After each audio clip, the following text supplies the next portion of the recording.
Okay, you're live. We're good. Yes. All right. Thank y'all for joining today.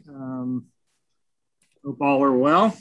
We'll get started here. Yes, Petra, you got the role taken care of since we can see everybody here on the screen. Makes it easy. And we'll move to the minutes from the January meeting, which Petra sent out yesterday. Anybody have any comments, edits, changes? No. Seeing none, can I get a motion to approve? So moved.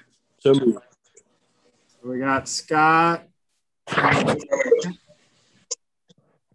Jane, we'll take Jane for the second. All in favor? Sounds good. All right, so we'll move into to old business. Share my screen here real quick. I can keep on task. All right, so first item is Kiowa Landscaping Work Group, the Grow Native program. Don't have anything to update on that program at this time. Shorebird Stewardship Program. That program is getting ready to kick off again. We had the Aaron and Betty conducted an online Zoom training yesterday. I think they had around 20 or 25 folks there. But there were a number of folks that had expressed an interest but couldn't attend.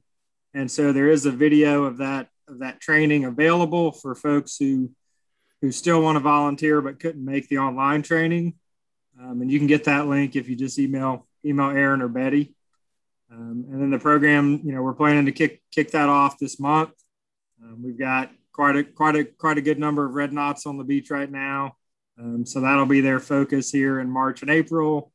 And then obviously once we get birds nesting, which we're hoping that we'll have birds nesting on both the east and west ends this year. The west end is looking a lot more suitable habitat wise for nesting. So we will see. Any questions on that? All right, we'll move to flood mitigation and sea level rise. Lucas, do you have anything you want to update on? Sure, yeah. Just continuing with those off-island engagements. At this point, I think I'm up to like 25 people that I've spoken with so far. So slowly, I think I'm getting to the point where I'm getting the same answers to my questions. So I've started breaking down each of the threshold areas into systems. And then at that point, I think I'll have a better idea of how to pick out exactly what I'm looking for those threshold values. So at this point, again, my update is just mostly continuing those conversations and then gathering information. Sounds good. All right, next is Parkway Landscaping Project. Continue to have some minor issues with this project, but we've got a pretty firm timeline in place to wrap up the project. I just wanted to quickly update you on that. So the irrigation, and that's been the big headache, the big hurdle in this project. The irrigation will be completed this week by the end of the week. So you'll start seeing trees and shrubs going in next week. That should take about a week.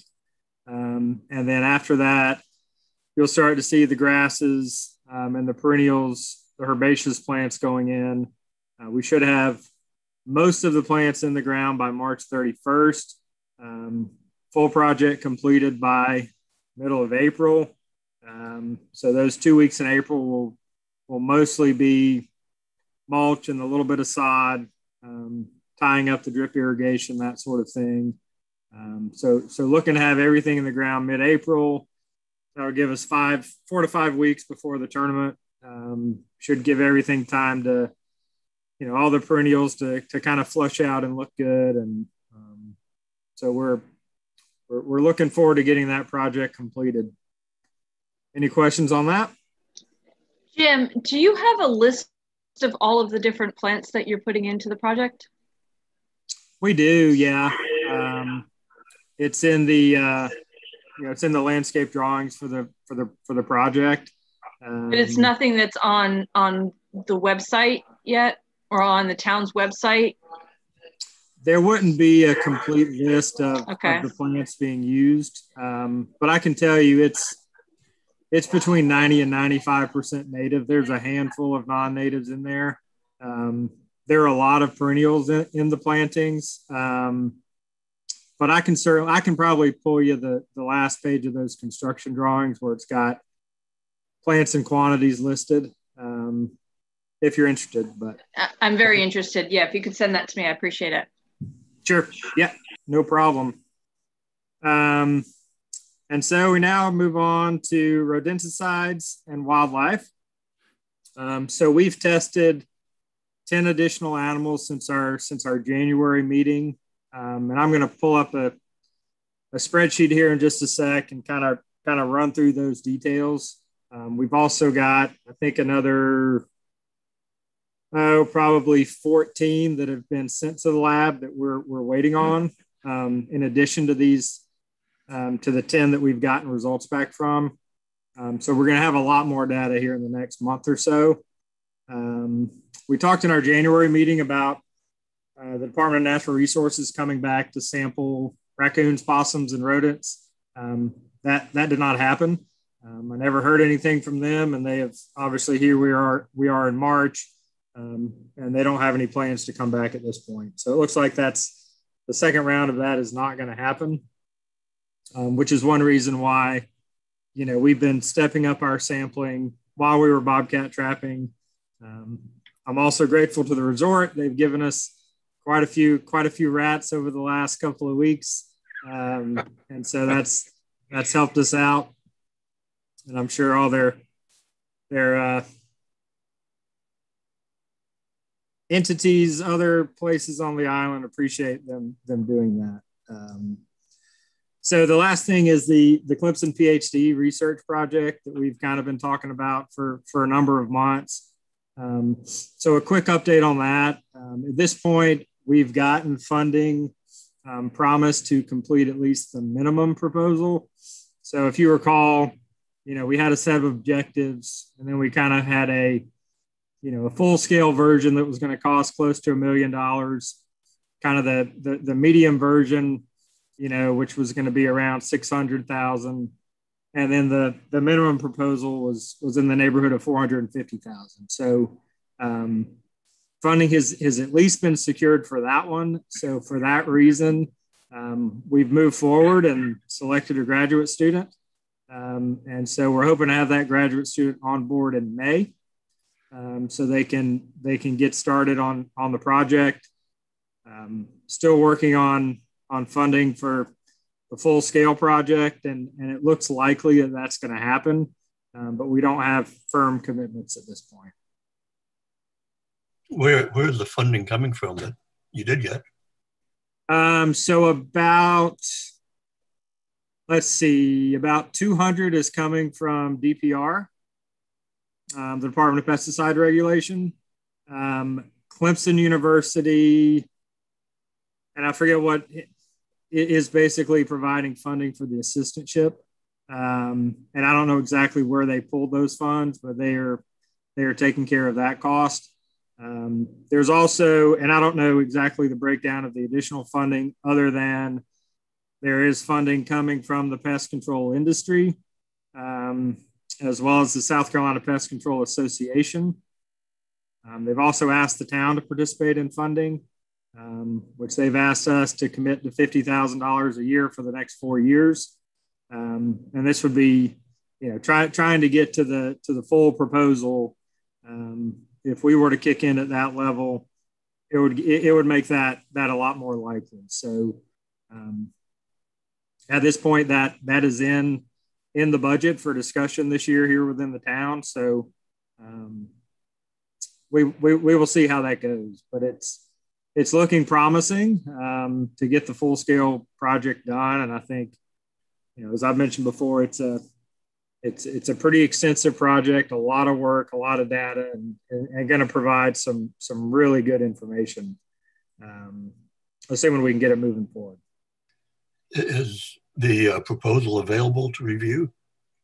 It is. It's I guess I would say it's a scaled down funding type proposal. So it's not, a full research proposal at this point. That'll be something, the graduate student will work on once they come on board. But yeah, I can certainly share the funding proposal with the objectives with you. Yeah, absolutely. I can send it to the full committee. So let me go ahead and show. I promised I was going to show data and I almost forgot. So let me go to this real quick. Okay, so a lot of stuff on the screen there, but I'll kind of simplify it for you. So this is Jim. We still have your other one up. You have to stop share and switch. I did switch. Okay, hold on. Yeah, it makes you get it back out and get back in.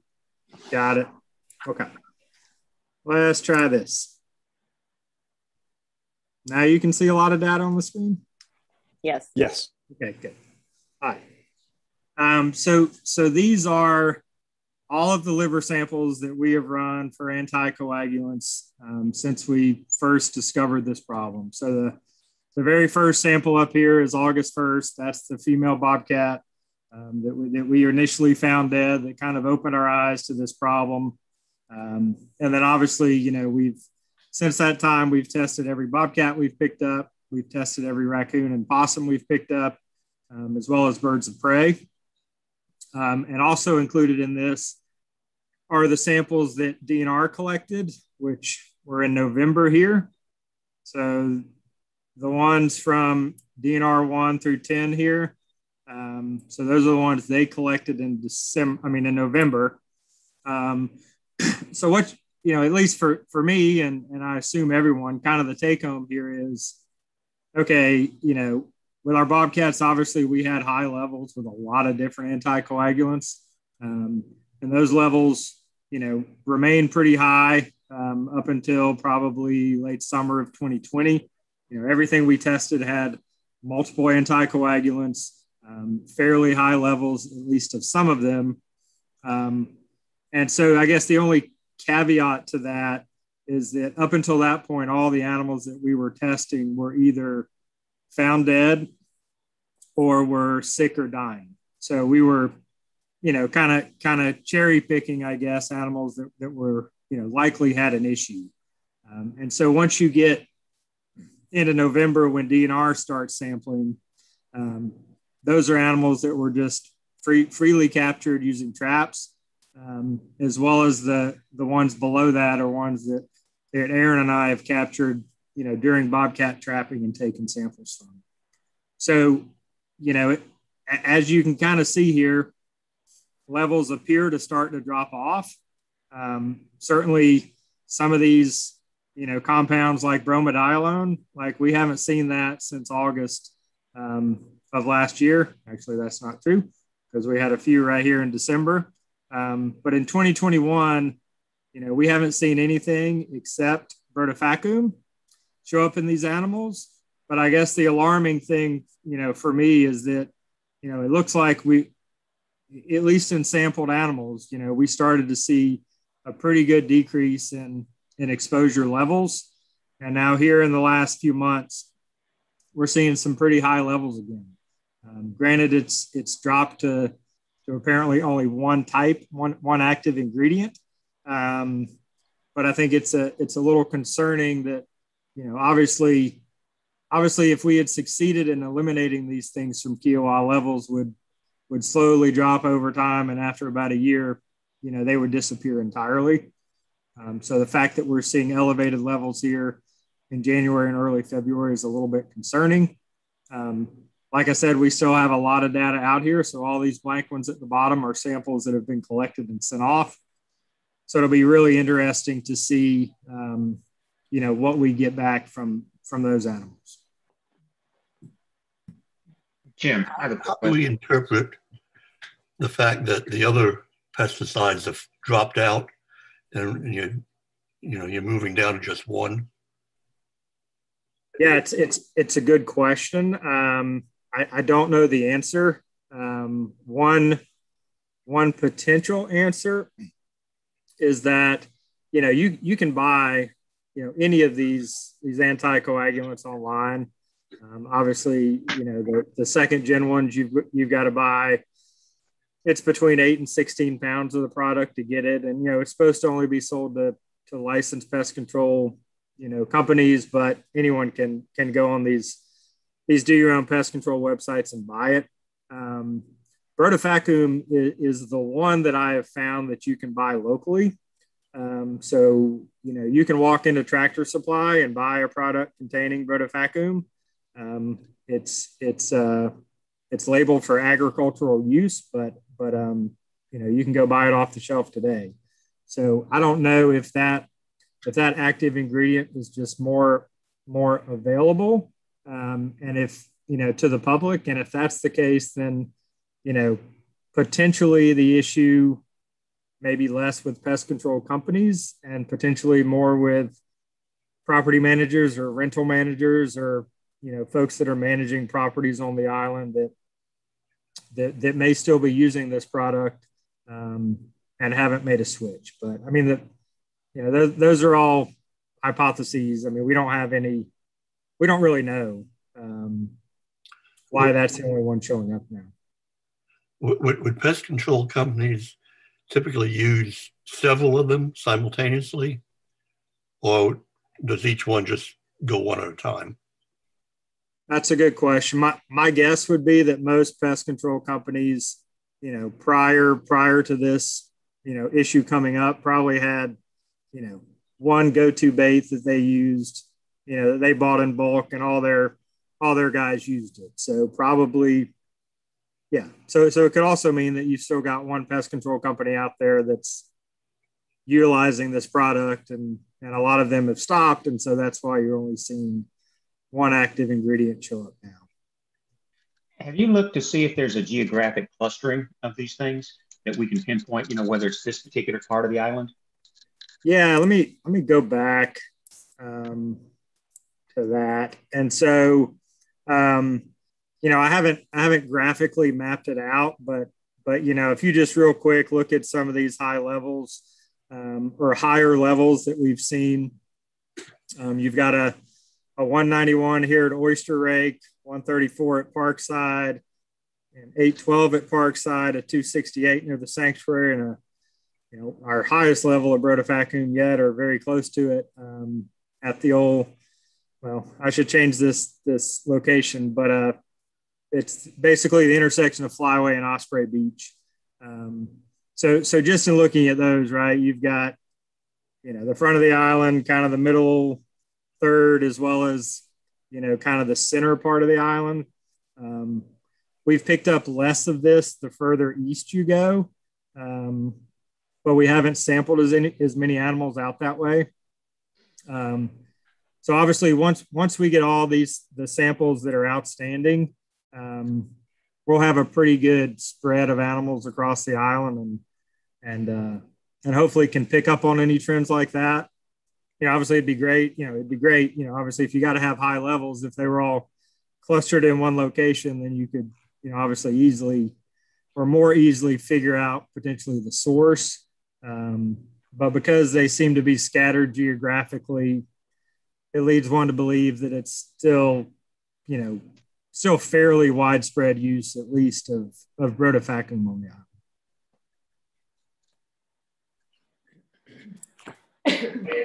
Yeah, Jim. Yes. I've received my Clemson Impacts newsletter magazine, and there's a whole page on Kiowa. Have you seen this one? I did. Yeah. I saw that article when it came out online a little while back. Yeah. One of the things that concerns me, it says they found traces of SGAs in some of the Kiowa Bobcats, and they mentioned traces of them on a couple of other places in the article. But it did say that DNR is now mapping the island to determine where to deploy their traps. And then they're doing a blind survey of 74 licensed pest control companies on the island to determine how many SGAs have been used in the past year. So it's an interesting article, but just the fact that they caught their traces of these things kind of is disconcerting. Yes, I agree. When the article came out, I think a number of folks had some concerns that it was a little bit misleading. It kind of downplayed the problem. But nevertheless, you know, it was their article to write, not ours. And so they chose to write it the way they chose to write. Yeah. Okay, so let's see. I got to get back to my agenda. All right. So we finished up old business. Nope, we didn't. So now we got to go into deer management. So obviously we've been talking about this for a number of months. Just let everyone know that the harvest was completed in February. 100 deer were harvested. 3,400 pounds of ground venison was donated to 180 Place, which is a shelter that does a lot of outreach in the greater Charleston area. And a lot of that meat will be used internally by them, but it was also distributed to a number of other local churches who have outreach programs, feeding programs. So just wanted to highlight that. You know, the program went very well. We didn't have any issues, any calls to security, any complaints of any sort that I'm aware of. So that was good. Any questions on that? All right. Lee, anything on the Conservancy projects? Yeah, I can provide a brief update on some of them. So I'll start off with the groundwater project. You know, from the proposal that we had for phase 2, which is for this fiscal year, we were looking into kind of continuing the project because we wanted to make it a long-term monitoring project that would continue on past the funding. So we've pulled the data from the groundwater wells in February, and we've taken all the information from all the wells. We were also able to get some tidal and rainfall data from Lucas. Thank you for that. And we're working on crunching the numbers for that to see how it all relates together. So far, the next steps in that project are to look into how to look into the salinity and what's causing the salinity changes within the groundwater in some areas. So we're working with a college to find some probes and look at that. You know, some of the probes we're thinking about are the vernier probes, which allow us to look into nitrates, chlorides, phosphates, that sort of thing. And we're going to test those out. We're going to go out and use a baler to bail out some of the wells and go ahead and start taking some measurements. But the next steps are just to vet some new equipment we're thinking about getting and kind of keep going from there. For the marsh project, I've been working with Alex Bro with the College of Charleston, and he's working on a series of mapping products that'll help us figure out more about the marsh. He's looking into things such as the slope of the marsh edges, where the vegetation ends and where the creek begins, and starting to look at some of the sediments in there. And he's getting started to do the UVVR analysis that was developed by USGS Woods Hole. He's hoping that this will give us a full picture of what's going on in the marsh and help us figure out more about restoration projects and how to deploy them. One of the things he's looking into is how to come up with a map that shows us the appropriate types of restoration projects to deploy. And we're going to keep working with him to see how the mapping product's going to look like in the end.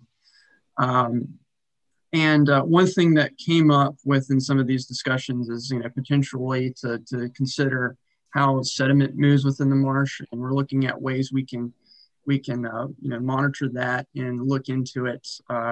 There's an article that was developed by Ganju from USGS Woods Hole, and it provides kind of a detailed explanation about how sediment goes, it's transported in the marsh, and we're trying to take some lessons learned from that and apply it to Kiowa. So that's the current status of those projects. More than happy to answer any questions if anybody has them.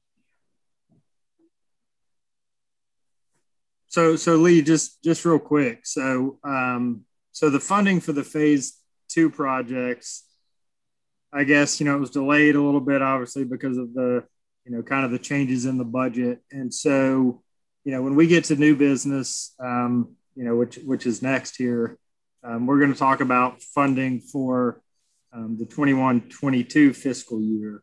And so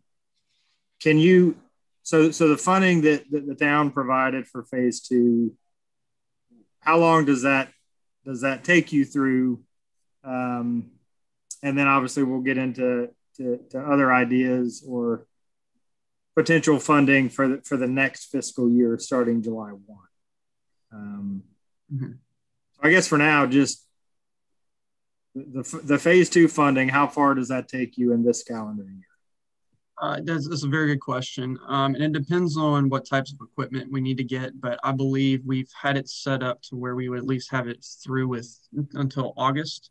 But there's certainly a way that we can potentially rearrange funds to last us throughout the year. But it just depends on what types of equipment we need and what we can get.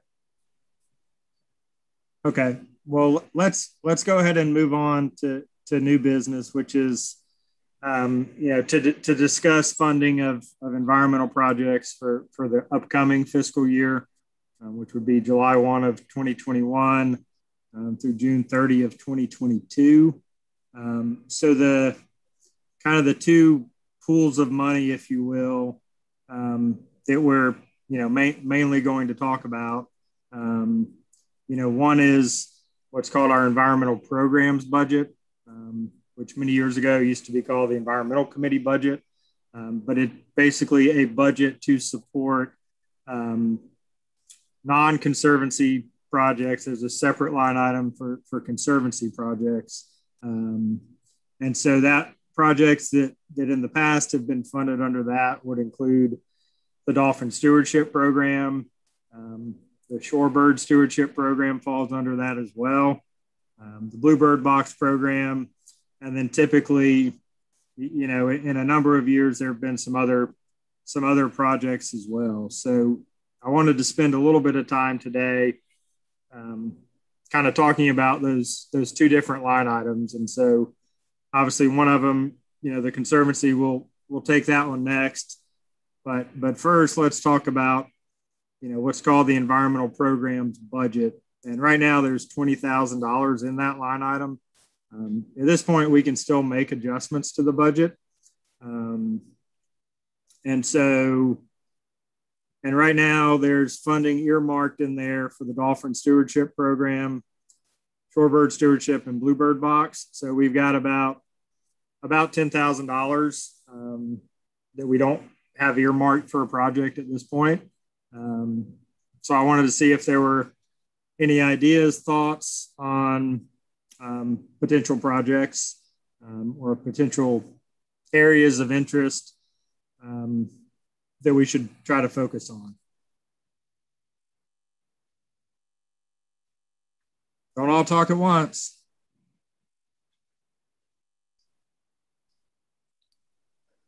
Jim, what are the, when you say you got the earmarks for about $10,000 for those three programs, how does that break out?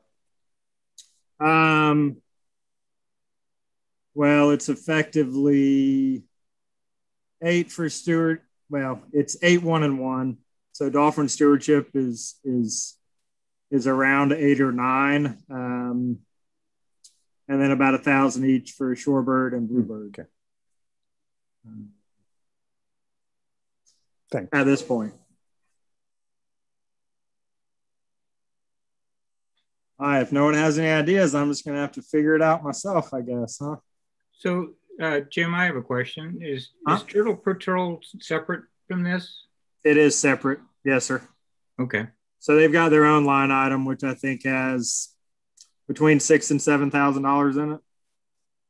So they've got full funding. I mean, this line item was created a number of years ago, and it was kind of for, committee projects, committee research. We funded some of the early alligator research out of this line item.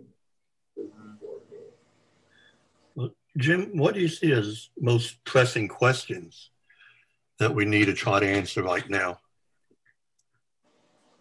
Now, in terms of marsh delineation, how that's been changing over time, and distribution of communities, I think Lee's got all that, in hand now with that ongoing project. The relationship of groundwater to vegetation changes on the island, he's got that project, but it's ongoing. There's not enough data yet to say a whole lot about that. Right. So those things are sort of being addressed. What other kinds of questions? Maybe for your marsh management plan development, or maybe a wildlife question.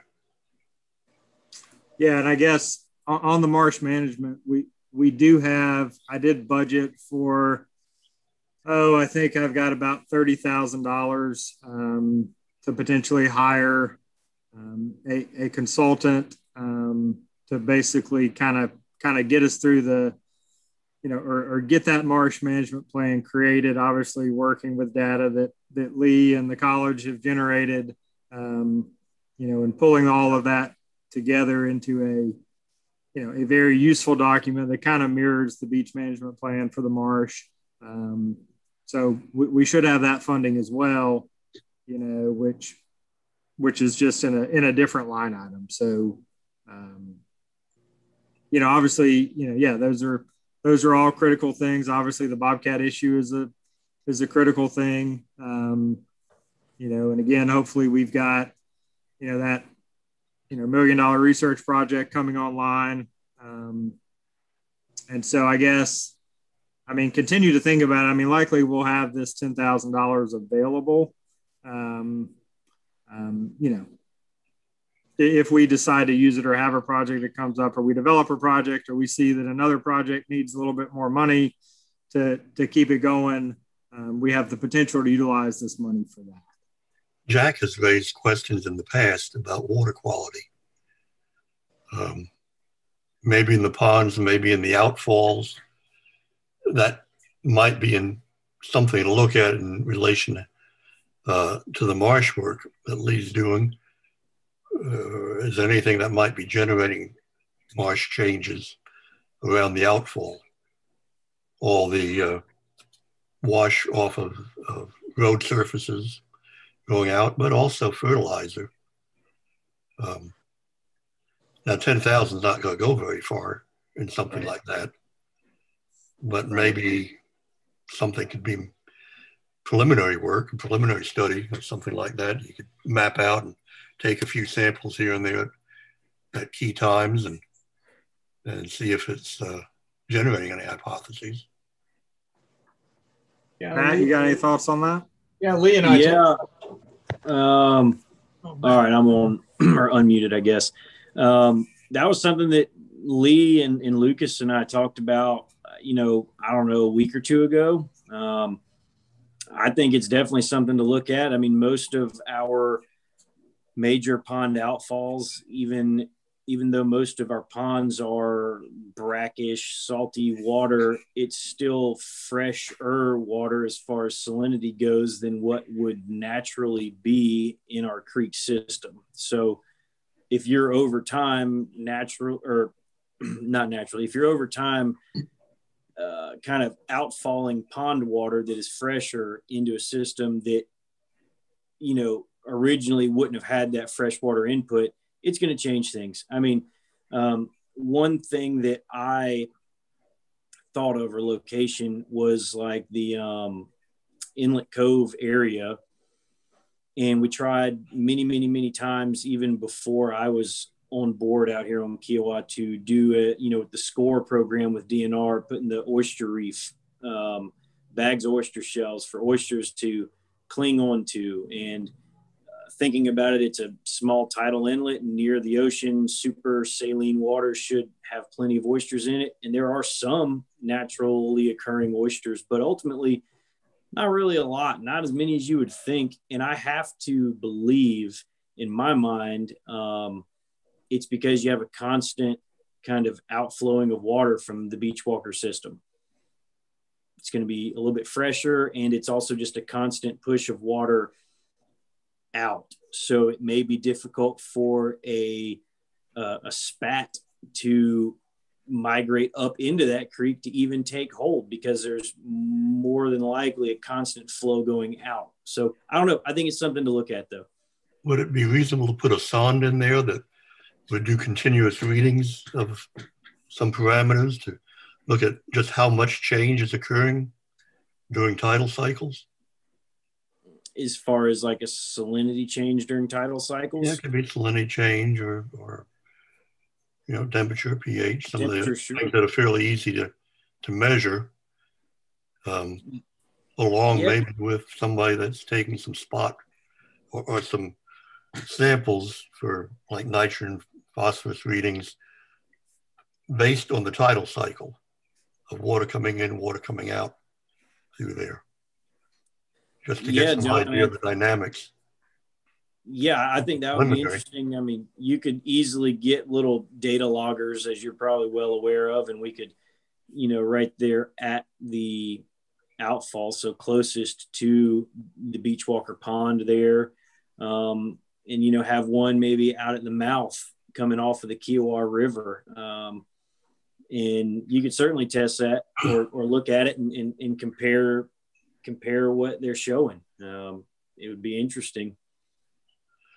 I wonder how much tidal change in those chemical parameters we have going on in an outfall like that compared to a normal creek that has some water going in and out but doesn't have all the output on top of it. It could be. I don't know what it would be.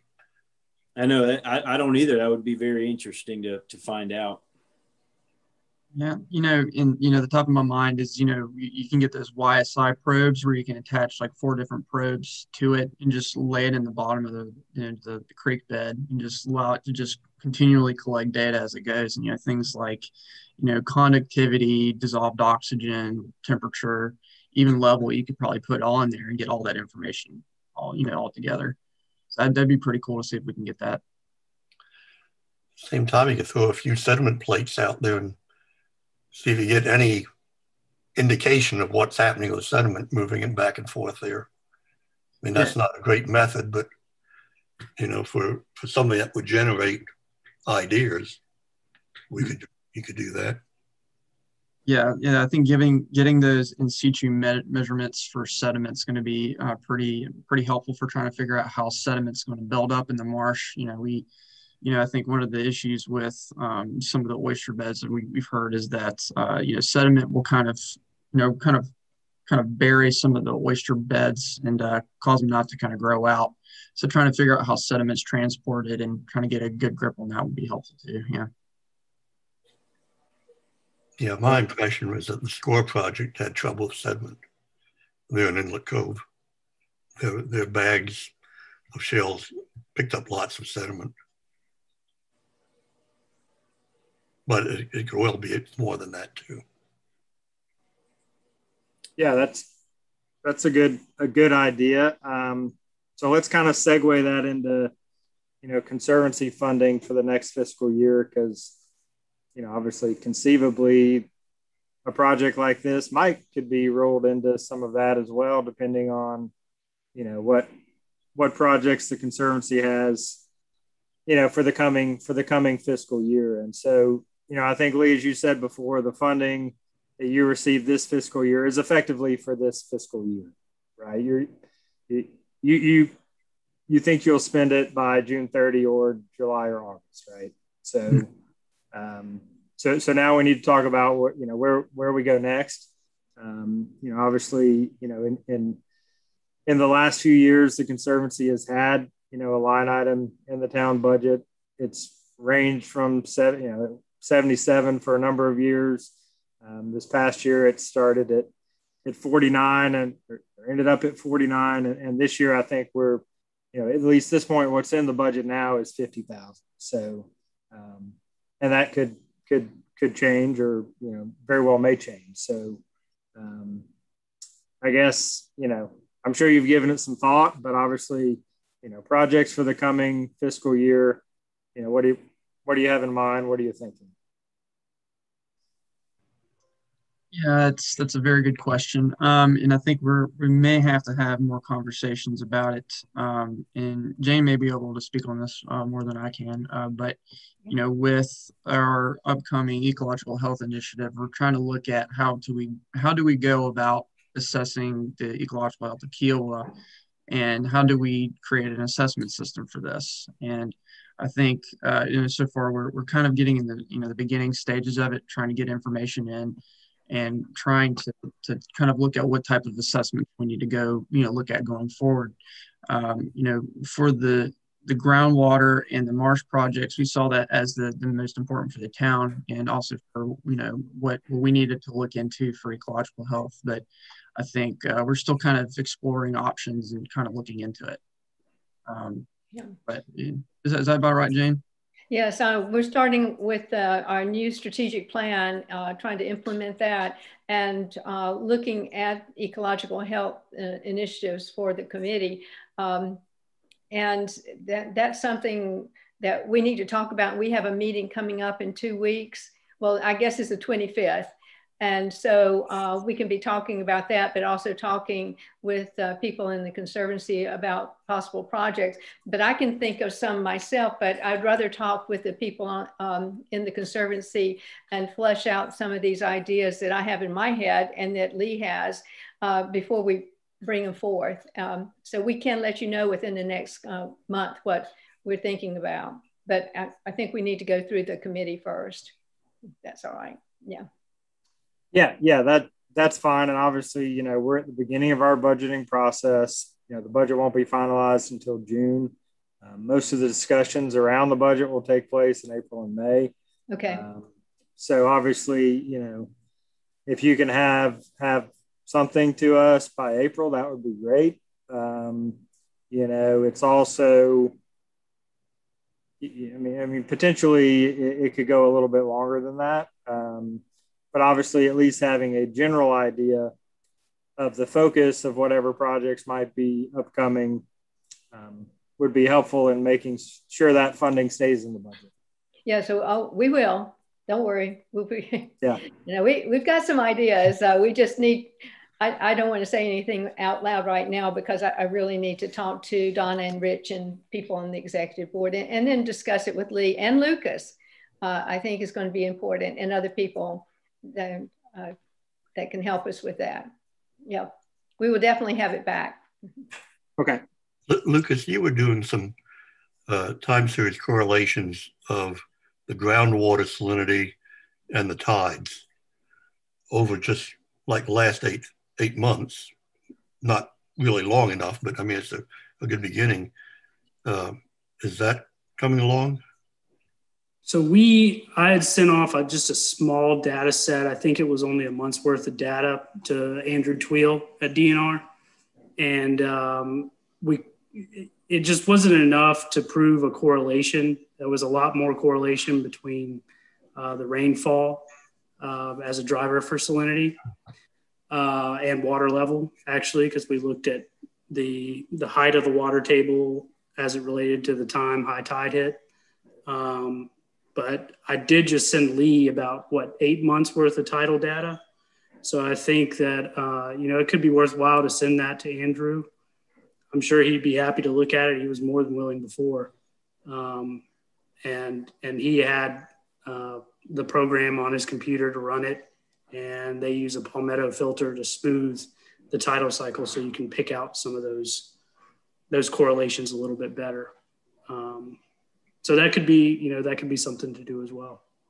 Palmetto filter, you should be able to isolate the impact of rainfall versus tidal impacts. Mm-hmm. Good. So that you and Lee have that well in hand. Yeah, and that would be interesting too. We had the conversation about the outfalls. That's doable there as well with some of the parameters like fertilizers and things that we might see there, or changes in salinity.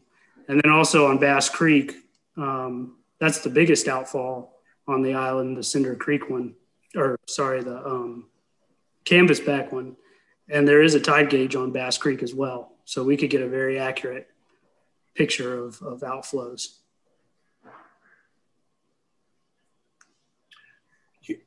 doing some of that sampling correlated with the tides, then also seasonally, which would match up with perhaps fertilization schemes at different times of the year. If that is something that has an impact, may not have any impact, but you can look at it that way.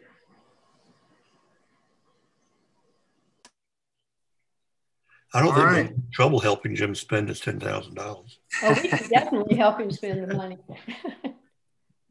Sounds good. Well, keep me posted on what you come up with.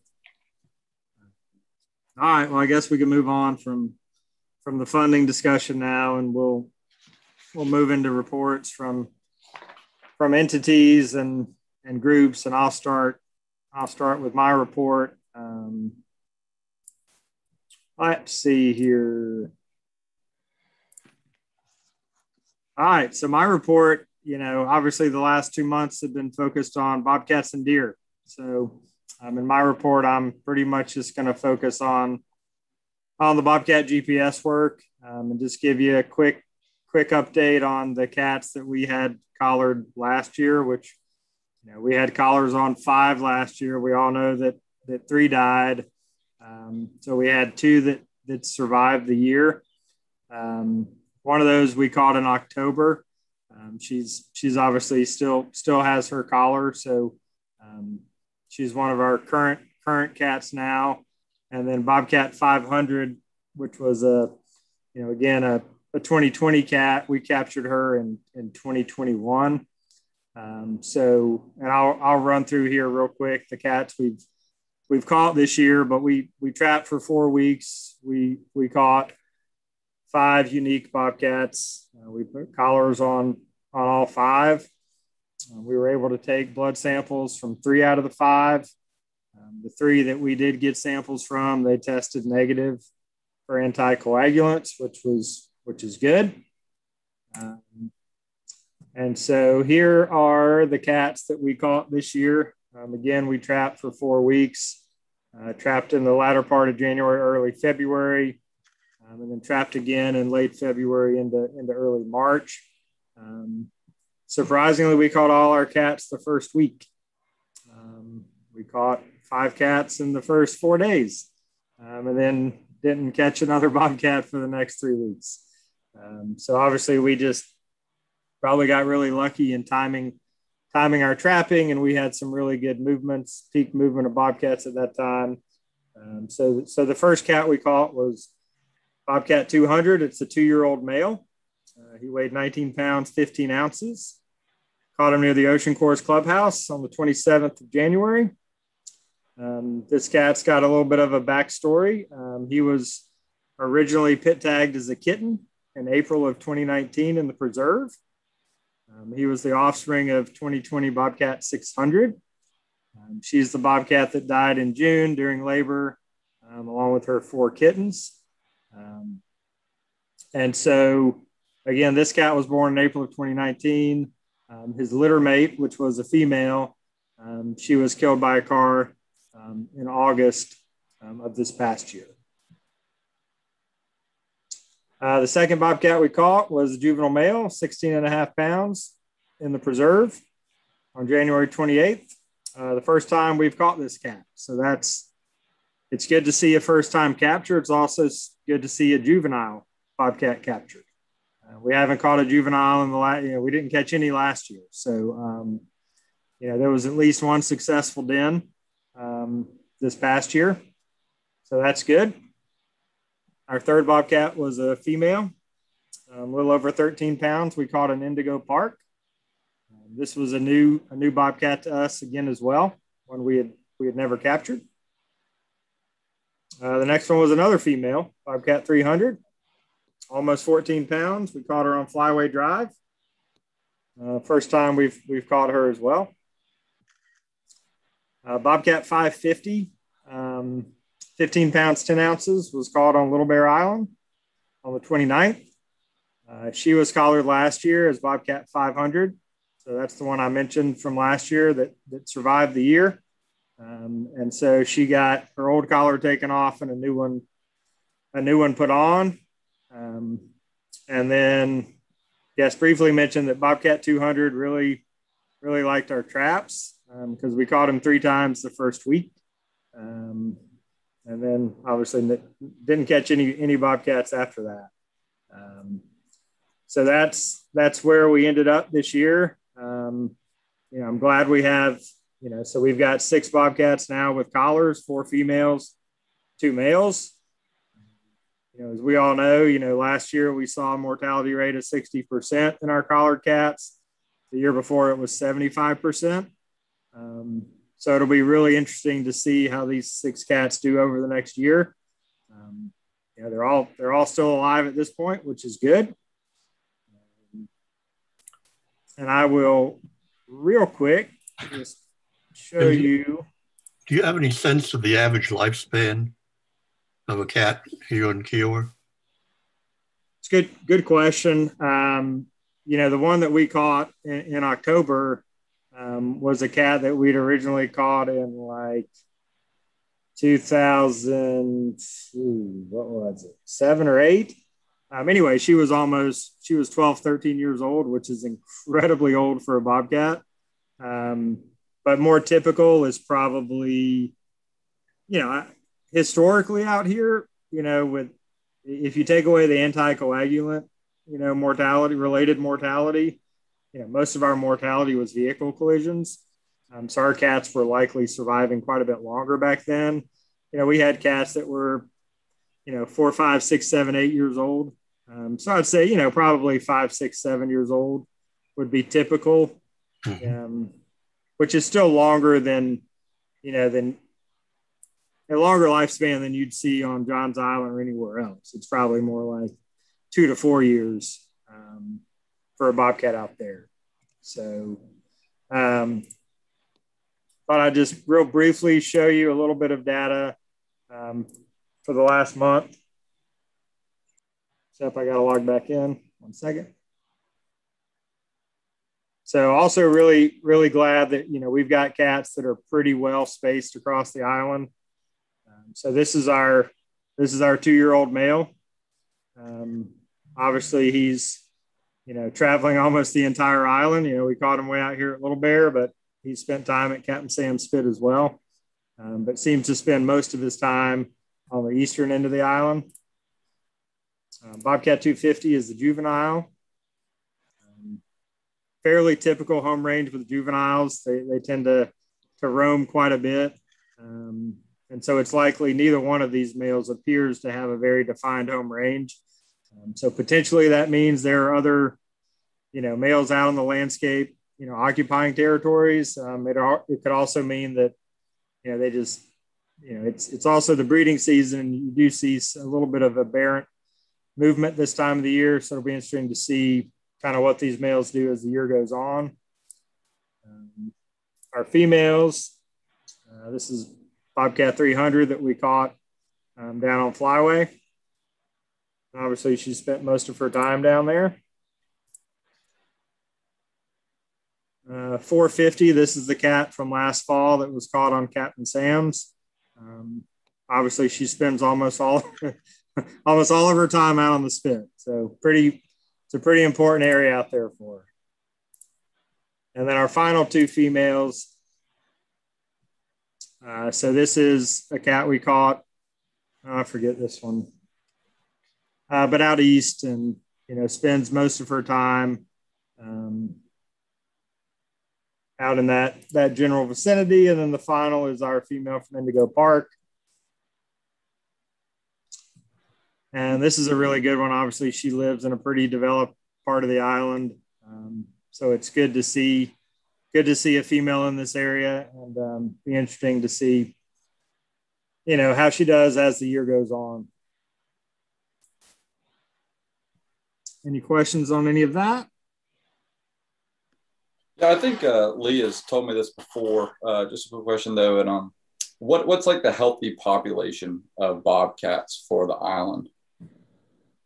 Well, that's a good question. I mean, I think, historically, Kiowa had 30 to 35 Bobcats. And now it's hard to estimate numbers, but we think we probably have around 10 or 12. So, and obviously, habitat is changing all the time, and, it may be that Kiowa can't support 30 to 35 bobcats anymore, but certainly probably in the neighborhood of 20 to 25, 25 to 30. So, I mean, we're still well below what is a healthy bobcat population for the island.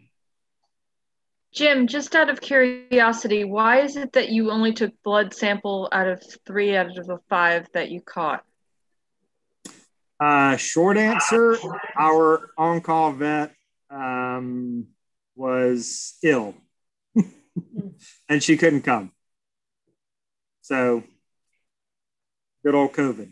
So we couldn't find a vet at short notice, and so we couldn't get blood from those two. But it's because it only stays in their system in the blood for 7 to 10 days. It would have been nice. Obviously, we planned to take blood from all the cats, and it's unfortunate we didn't. But they would have probably tested negative.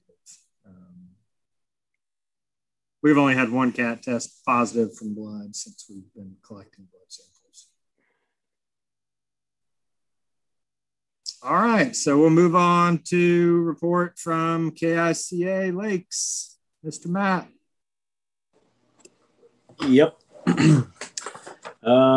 Let's see, for us, we've been having our kind of large scale pruning project that's been year to year for the past, I guess 2021 would be the 3rd year.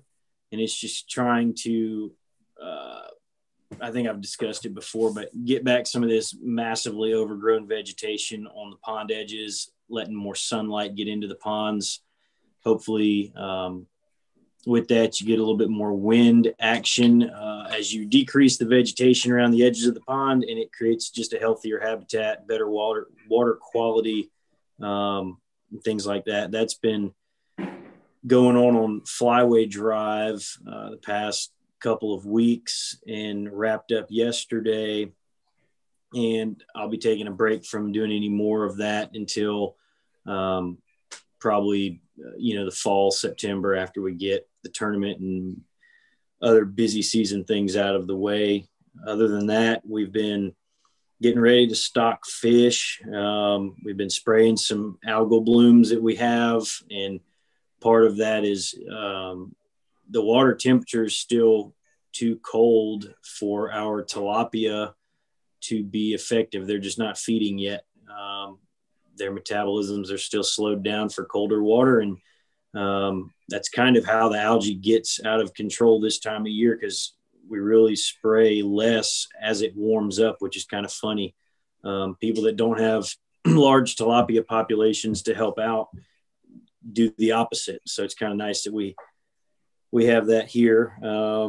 Planting around ponds, just trying to do general maintenance upkeep. I know Doug with our landscape maintenance, they're doing a lot of plantings, getting ready for the tournament, along with just kind of seasonal, getting ready for spring and warmer weather stuff. And I guess the final thing is we're kind of getting ready for maybe in quotes alligator season. This would be the first spring in a while, and I know I've talked with you about it, Jim, that we're not going to have a graduate student doing any sort of alligator work. And Jim and I had talked along with Aaron and decided we should continue to at least capture alligators, tag them with visual and pit tags, and just take basic measurements on them. I mean, we look at bobcats, we look at deer. Aaron does a lot with songbirds and looking at their migration, just overall wildlife kind of monitoring on Kiowa Island. And that's how the whole alligator project originally got started with MUSC, is that was one of the species that we really didn't know much about. So we decided to continue that. So as it warms up, I believe we'll be trying to certainly have some alligator calls, whether they're on a path or whatever, but try to go out and catch some and put tags in them and just take some measurements and kind of keep that data set rolling along. Other than that, that's about it for us. All right, thanks, Matt. Matt, I don't quite understand how removing vegetation along the pond improves water quality. Most water management programs advise having a significant planted buffer along a body of water to prevent overflow, erosion from the land and nutrients from the land getting into the water.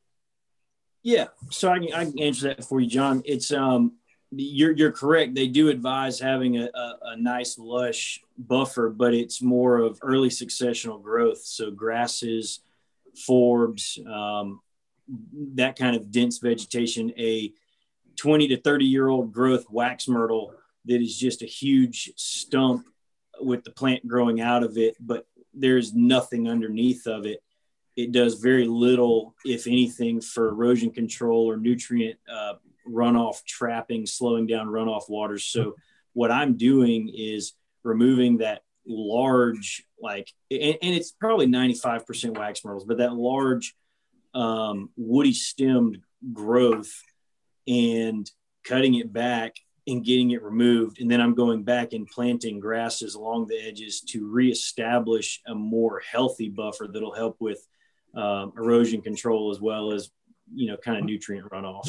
That makes sense. By removing the shading, you're able to stimulate growth along the banks. Correct. And we see that a lot if, where we don't plant in a rapid fashion within a week or two after the cutting has happened, maybe a month goes by and we finally say, okay, well, we need to plant this pond. What we see most of the time is there's already a seed bank of different grasses and kind of, herbaceous aquatic plants that are ready to grow and thrive. They just needed the sunlight. And it's kind of cool to see it happen naturally without us having to plant something. And yeah, a quick follow-up question with that. You mentioned that you plant grasses. Is there a specific grass you kind of gravitate towards, or is like a variety that you use? Yes and no. So where we can, we try to diversify what we're putting out. But as we all know, or at least are aware of, most of our ponds are brackish. So the Spartina alterniflora, the smooth cordgrass, which is what's found in our marshes around the island, does better. I think it's naturally in our seed bank for one, and the conditions are just right for it. But especially on like Flyway Drive, those are more fresh water ponds, very low salinities, and we'll be able to get some pretty cool stuff, in my mind, cool. Plants, pickerel weed, things like that are actually more of a freshwater herbaceous plant.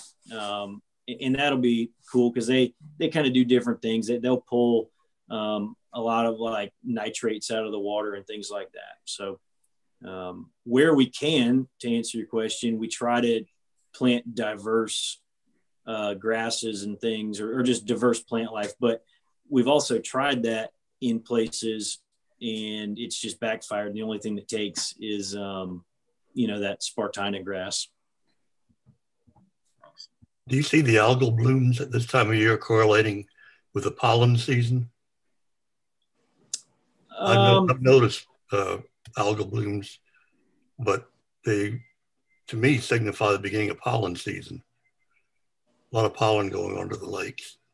Correct. Yeah. So I think it just happens to be kind of synced up timing.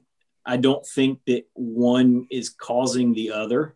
But in general, when we get our pine trees releasing a lot of that yellow pollen in the early spring, is generally the same timing as when we start seeing some of these floating filamentous algae that have been actually growing on the bottom, and then they break loose and they float up to the top and they float around. And so I'm not sure that they correlate other than just timing. I don't think one affects the other. Pollen's pretty rich nutrient source. A lot of nitrogen in pollen. Sure, but I guess in my mind, because the algal bloom is occurring before it reaches the surface, it's growing for a couple weeks to a month on the bottom of the pond before pollen even comes out. it allows the pollen to stick to something once it hits the the water. I'm not sure that the pollen helps with the bloom subsiding, but I couldn't say that the pollen coming out is what is causing an algal bloom.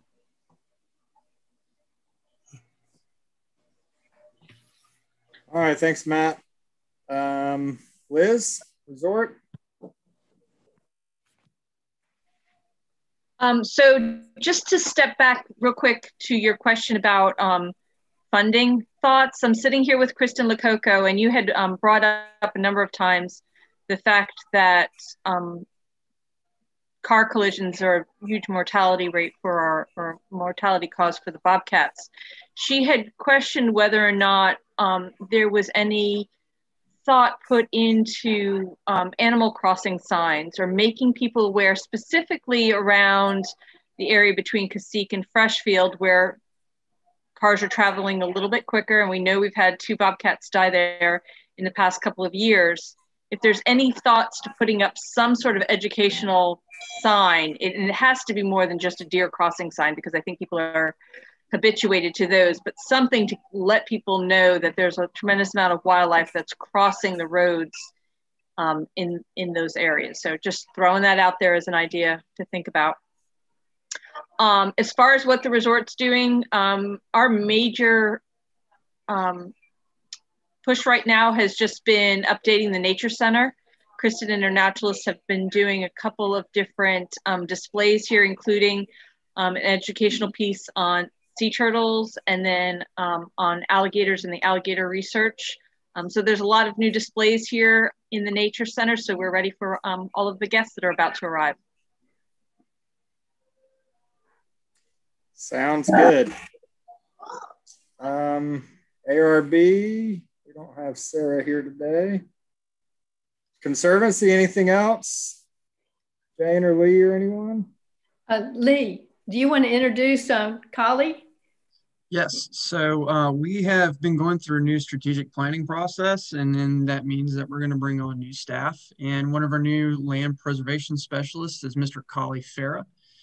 He joins us. He's a native to James Island, and he also went to Clemson University, and he's going to be helping us out for a while now. So we're looking forward to working with him, and glad he was able to join us on the committee today. Hey, everybody. Welcome. Thank you for having me. All right, move on to Turtle Patrol. I know Lynn can't make it today. She had a prior engagement, but I know that she's getting ready for the season to start. They're working on scheduling and how everything's going to go this year. It's still a little bit up in the air as to what the COVID protocol situation will be in terms of new volunteers and that sort of thing. So, but Lynn is coordinating all of that with DNR, and we hope to know something here in the next month or so. Jim, may I say something about that?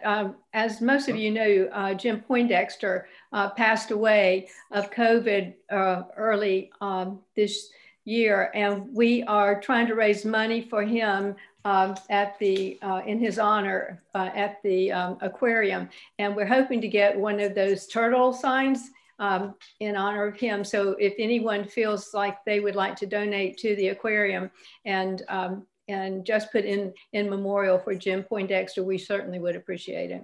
We're going to really miss him. Yeah. Absolutely. All right, citizens' comments, none. Chairman's comments. Believe it or not, I have one today. I don't think I've ever had a chairman's comment before, but this is a good one.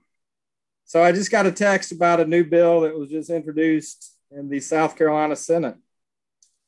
The title of it is basically, I'll just read it to you. So this is regarding local governments regulating the use of anticoagulants, and specifically second generation anticoagulants.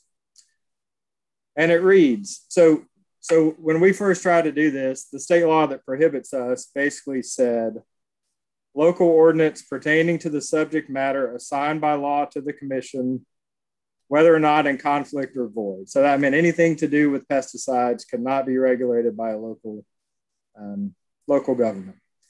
So section B, so A has been changed to add, except as provided in section B, a local ordinance can't, isn't allowed.